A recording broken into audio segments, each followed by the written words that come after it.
आज हम किसी एक तानाशाह की बात नहीं करने वाले, नहीं। ये पड़ताल है इस बात की कि आखिर कैसे एक मामूली से दिखने वाला इंसान इतिहास के सबसे खूंखार, सबसे भयानक राक्षसों में से एक बन गया। ये एक लाइन इस पूरे सफर का निचोड़ है कि ये कोई एक दिन में हुआ बदलाव नहीं था। ये एक पूरी प्रक्रिया थी और हमें बस उसी प्रक्रिया को समझना है। जानते हैं, इस कहानी का अंत ही इसकी असली शुरुआत है। साल था 1945। बर्लिन पूरी तरह खंडर बन चुका था। जमीन से करीब 30 फीट नीचे एक कंक्रीट के बंकर के ठीक बाहर सोवियत सैनिकों को एक अधजली लाश मिली। ये लाश उस शख्स की थी जिसने पूरी दुनिया को इतिहास की सबसे विनाशकारी आग में झोंक दिया था। तो सवाल तो यही है ना कि एक फेल आर्टिस्ट, मतलब एक ऐसा इंसान जिसे आर्ट स्कूल ने 2-2 बार रिजेक्ट कर दिया, वो आखिर पूरी इंसानियत का सबसे बड़ा मुजरिम कैसे बन गया? देखिए, इसका जवाब किसी एक वजह में नहीं है। ये तो एक परफेक्ट स्टॉर्म था। उसके अपने जख्म, देश के बिगड़ते हालात और हाँ, उसकी नफरत फैलाने की खतरनाक काबिलियत, इन सब ने मिलकर एक राक्षस को जन्म दिया। तो चलिए, कहानी को एकदम शुरू से पकड़ते हैं, उस दौर से जब अडोल्फ हिटलर का नाम दुनिया के लिए बिल्कुल अनजाना था। कहते हैं कि हिटलर के अंदर ना हमेशा दो लोग लड़ते रहते थे। एक था उसके बहुत ही क्रूर पिता एलॉयस की परछाई, जो घर में अपनी तानाशाही चलाते थे, और दूसरा उसकी माँ क्लारा के बेनतहा प्यार का नतीजा था, जिसने उसे कभी दुनिया की असलियत देखने ही नहीं दी। तो एक तरफ पिता की मार ने उसे बेरहम बनाया और दूसरी तरफ माँ के लाड़ प्यार ने उसे बेहद कमजोर और असुरक्षित। वियना, ये वही शहर है जहां वो एक महान कलाकार बनने का सपना लेकर आया था, और इसी शहर ने उसके अंदर के शैतान को जगाया।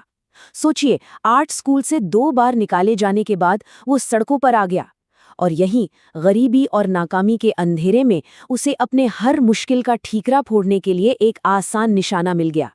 उसने यहूदी विरोधी बातें पढ़नी शुरू की और ये मान लिया कि उसकी सारी बर्बादी की जड़ यहूदी हैं।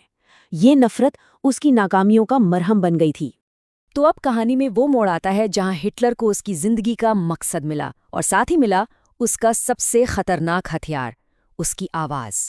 फर्स्ट वर्ल्ड वॉर के आखिर की बात है। हिटलर मस्टर्ड गैस के हमले से अंधा होकर एक मिलिट्री अस्पताल में पड़ा था, और वहीं उसे पता चला कि जर्मनी ने सरेंडर कर दिया है। बस उसी अंधेरे में उसके दिमाग में एक जहरीला ख्याल आया, हम हारे नहीं हैं, हमें धोखा दिया गया है, हमारी पीठ में छुरा घोंपा गया है।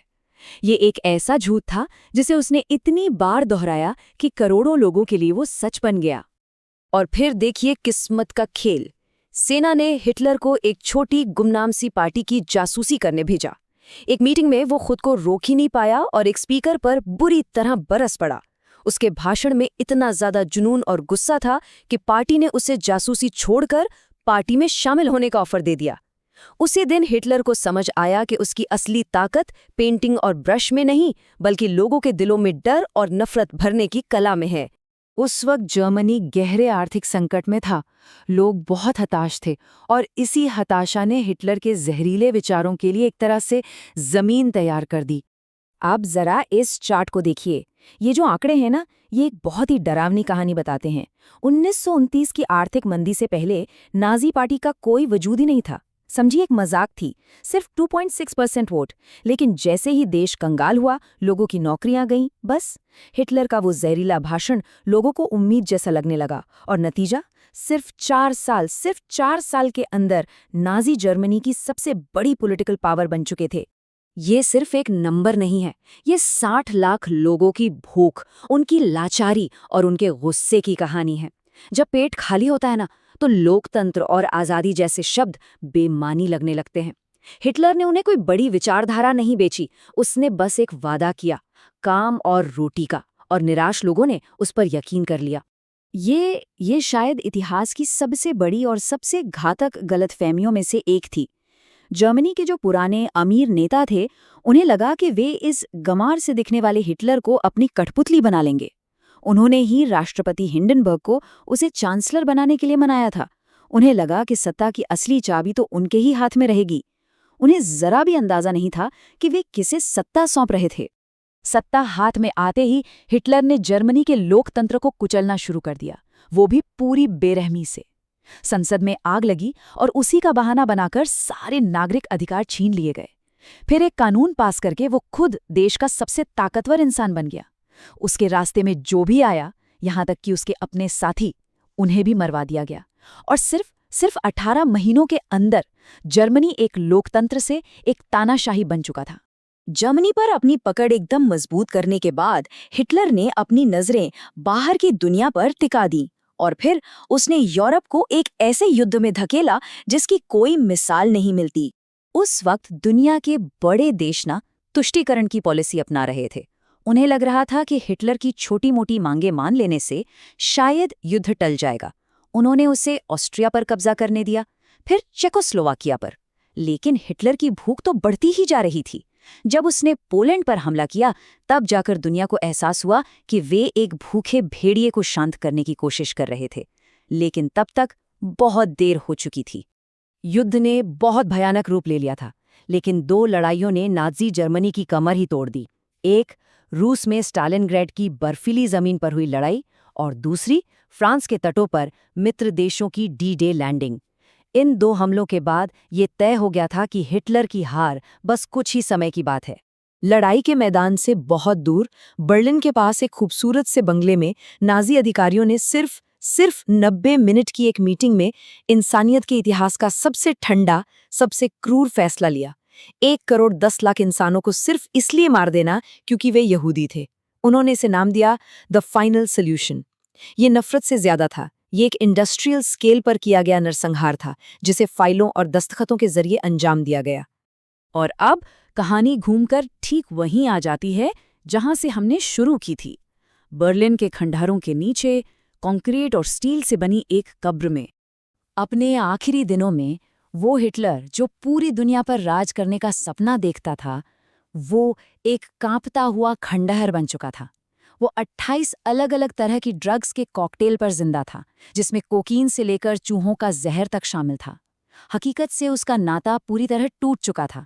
वो अपने बंकर में बैठकर नक्शे पर उन सेनाओं को आगे बढ़ा रहा था जो असल में कब की खत्म हो चुकी थीं। उसके आखिरी 48 घंटे भी उसकी पूरी जिंदगी की तरह ही बहुत अजीब और भयानक थे। जब रूसी टैंक कुछ ही मीटर की दूरी पर थे, उसने अपनी प्रेमिका से शादी की। फिर अपने साइनाइड कैप्सूल को टेस्ट करने के लिए उसे अपनी प्यारी डॉगी ब्लॉन्डी को खिला दिया। और फिर आखिर में 30 अप्रैल को उसने खुद को गोली मार ली। उसके वफादार लोगों ने उसकी और ईवा की लाश पर पेट्रोल डालकर आग लगा दी ताकि वो दुश्मन के हाथ न लग सके। हिटलर तो मर गया था, लेकिन उसके किए गए जुर्मों का हिसाब बाकी था। युद्ध खत्म होने के बाद इतिहास में पहली बार जीतने वालों ने हारने वालों पर मुकदमा चलाया और आरोप था मानवता के खिलाफ अपराध। एक नई कानूनी और नैतिक लकीर खींची गई। कटघरे में खड़े लगभग हर बड़े नाज़ी अफसर का एक ही जवाब था, हमारा कोई कसूर नहीं, हम तो बस अपने सीनियर्स के आदेश मान रहे थे।